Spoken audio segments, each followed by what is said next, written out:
구약 성경에서는 선지자들이 하나님에게 사명을 받으면 다들 사형을 하는 것을 볼 수 있습니다.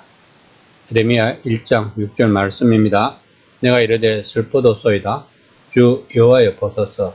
나는 아이라 말할 줄 알지 못하나이다 하니, 왜 이들은 하나님의 말씀을 전하는 게 두려운 것일까요? 사람들이 하나님의 말씀을 듣는 것을 좋아한다면 서로 선지자가 되려고 했을 것입니다. 사람들은 하나님의 말씀을 듣기 싫어한다는 것입니다. 다시 말하면 목회자가 하나님의 말씀을 똑바로 전하면 성도들은 듣기를 싫어한다는 것입니다. 그래서 요즘은 강대상에서 성공 사례나 축복에 대하여 설교를 많이 한다고 합니다. 물론 이런 설교도 필요할 것입니다.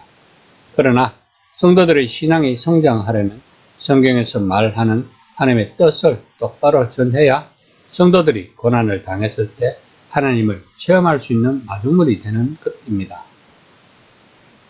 오늘 본문에서는 모세가 자기는 말을 못한다고 하니 하나님이 역정까지 내시면서 아론이 대신하여 말을 해줄 것이라고 말씀하고 있습니다.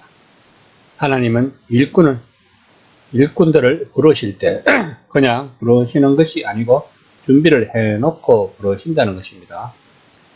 4장 10절 말씀입니다. 모세가 이르되 오 주여 나는 본래 말을 잘하지 못하는 자나이다. 주께서 주의 종에게 명령하신 후에도 역시 그러하니 하는 입이 뻣뻣하고 혀가 둔한 자니이다. 모세는 아마도 40년의 왕궁 생활과 40년의 미디안에서 강약 생활을 하면서 모국어인 히브리어에 대하여 자신이 없었던 것 같습니다. 모세는 지금 무슨 핑계를 대어서라도 이 사명을 받고 싶지 않은 것을 이야기하고 있습니다.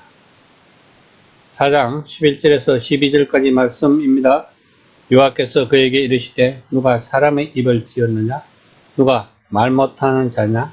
못 듣는 자나? 눈 밝은 자나? 맹인이 되게 하였느냐? 나 여호와가 아니냐? 이제 가라. 내가 네가 함께 있어서 할 말을 가르치리라. 여호와께서는 지금 내가 창조주라고 강조하고 있습니다. 그러니까 너는 그냥 가서 전하라고 합니다. 그 뒤에는 하나님이 직접 책임진다는 것입니다. 우리도 이러면 얼마나 좋을까요? 4장 13절에서 14절까지 말씀입니다.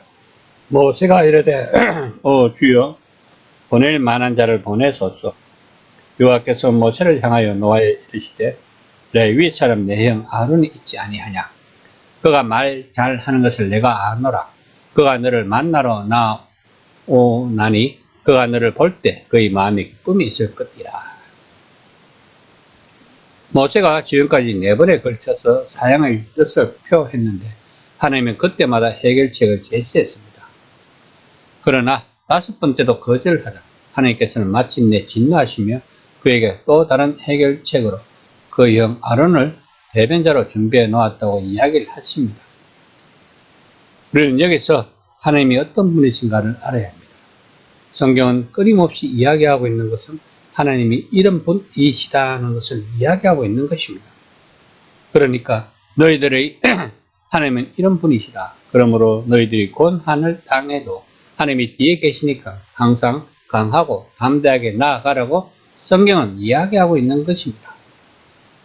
하나님은 당신의 뜻을 포기하지 않고 기어이 성취하시는 분이십니다. 그러므로 우리는 항상 하나님께 순종해야지 우리가 편합니다. 4장 15에서 16절까지 말씀입니다. 너는 그에게 말하고 그의 입에 할 말을 주라. 내가 내 입과 그의 입에 함께 있어서 너희들이 행할 일을 가르치리라. 그가 너를 대신하여 백성에게 말할 것이니 그는 내 입을 대신할 것이요 너는 그에게 하나님같이 되리라. 모세가 하나님께 받은 계시의 핵심을 전해주면 아론이 그 메시지를 능력 있게 백성들과 바로에게 전할 것이라고 말씀하고 있습니다. 17절 말씀입니다. 너는 이 지팡이를 손에 잡고 이것으로 이정을 행할지라. 한때 뱀이 되었던 그 지팡이를 가리킵니다. 그것은 하나님의 동행을 의미합니다. 우리가 하나님의 일을 하면 우리는 하나님과의 동행이 우선이 되어야 한다는 것입니다. 현재에 있어서 이적은 무엇일까요? 지금은 의술이 발달하여 웬만한 병을 다 고칩니다. 지금은 병을 치유하는 것처럼 눈에 보이는 이적이 아니라 하나님의 말씀을 받아들이는 것이 이적이 아닌가 싶습니다. 그만큼 사람들은 하나님의 말씀에 거부감을 느낍니다. 그러므로 우리가 복음의 전도자가 되려면 하나님의 지팡이가 내게 있어야 한다는 것입니다. 다시 말하면 하나님의 동행이 없으면 우리가 전하는 복음은 능력이 없다는 것입니다. 우리가 하나님의 사명을 받았다면 하나님은 우리에 대하여 학기를 준비해 놓으셨다는 것을 믿어야 할 것입니다. 하나님의 일이 쉽게 풀리면 얼마나 좋을까요? 지금 작은 교회는 점점 목회하기가 힘들어질 것입니다. 참 어려운 때입니다. 그래도 우리는 성경의 말씀을 가지고 앞으로 달려가야 합니다. 그러나 한편으로 하나님의 뜻이 무엇인가를 잘 판단해야 합니다. 하나님이 과연 이 시대에 무엇을 원하고 있는가? 이번 코로나 사태에서 하나님이 우리들에게 주시는 메시지를 묵상해 보아야 하고 섣불리 판단하고 행동하지 말아야 할 것입니다.